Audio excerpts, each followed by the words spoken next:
The name Ryan Strome must elicit some awkward feelings for Edmonton Oilers fans. After all, you'd need to risk an upper body injury trying to deny that the Oilers lost in the Strome-Jordan Eberle trade.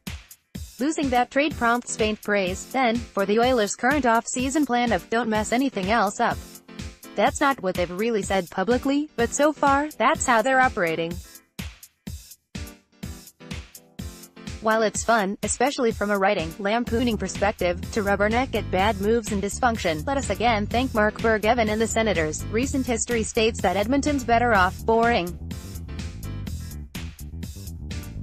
And that's exactly what re-signing Strome is. It's boring, and it's probably the right move, and you're probably yawning with me on this one.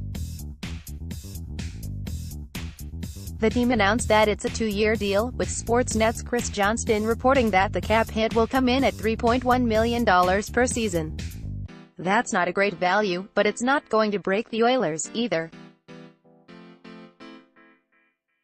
Leave that to trading the pick that became Matthew Barzal for a marginal defenseman, moving Taylor Hall 1-for-1 for Adam Larsson, and the Milan Lucic albatross contract, instead.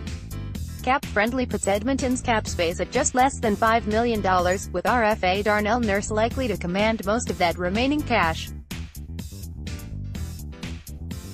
The Oilers mainly stayed out of the fray this summer, merely handing speedy winger Tobias Rieder a reasonable 1-year, $2 million deal.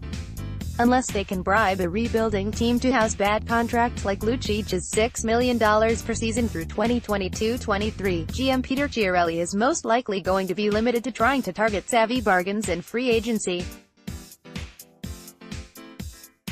Considering how things have gone for him in recent trades, such limitations could very well be a blessing in disguise. A boring blessing, but a blessing.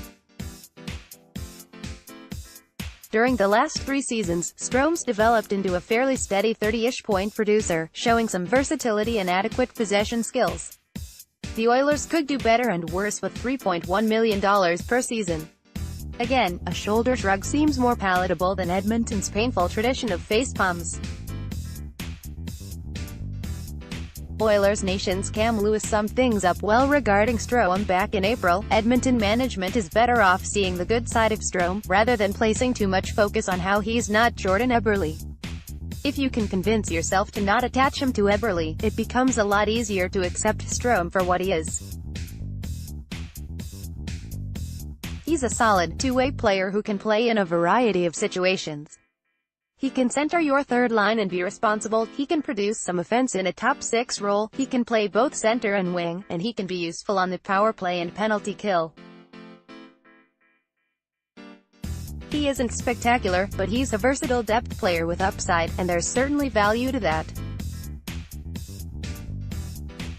For all the frustrations in Edmonton, the Oilers still have Connor McDavid and Leon Draisaitl. They might stumble upon solutions merely if they stop messing things up. Strome isn't great, and you can quibble about him being good versus mediocre. It's a small victory, but not exasperating. The mistake with more mistakes is better than the alternative.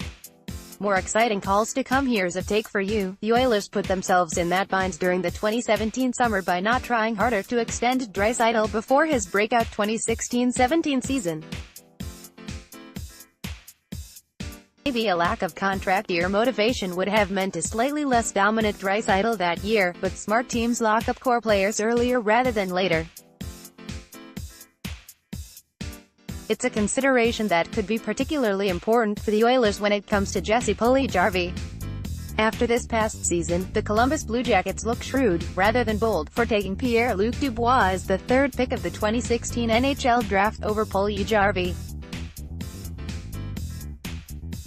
Puljujarvi's been moving in and out of the NHL early in his career, generating 12 goals and 20 points in 65 games with the Oilers in 2017-18. That's a letdown, yet it may also be an opportunity for the Oilers to save money, for once. If Edmonton expects Puljujarvi to make huge strides going forward, they'd be better off trying to sign him to a team-friendly contract this summer, rather than waiting to see what happens. Ideally, Edmonton would either save money with a bridge contract or keep his cap hit at a reasonable clip by handing out the sort of term that looks brilliant in retrospect. Determining that the Finn can take big steps forward instead of floundering like, say, Nail Yakupov, comes down to the judgment of Edmonton's staff. That's the scary part, but they either need to start getting these things right or step aside for someone who can. Theoretically, more decisions could be coming for the Oilers. Ryan Nugent-Hopkins never seems far from trade rumors, though it's a relief for Edmonton anytime they abstain at this point. With Cam Talbot's contract expiring after 2018-19, the Oilers must eventually figure out if his past season was an aberration or if they eventually need to find a new goalie. So, yes, there are some deeper questions on the horizon for Edmonton, which opens the door for them to sink or swim. History teaches us that they might be better off treading water, so it's probably for the best that they're just floating along this summer. James O'Brien is a writer for Pro Hockey Tack on NBC Sports. Drop him a line at fitblog@nbcsports.com or follow him on Twitter at CycleLikeSettings.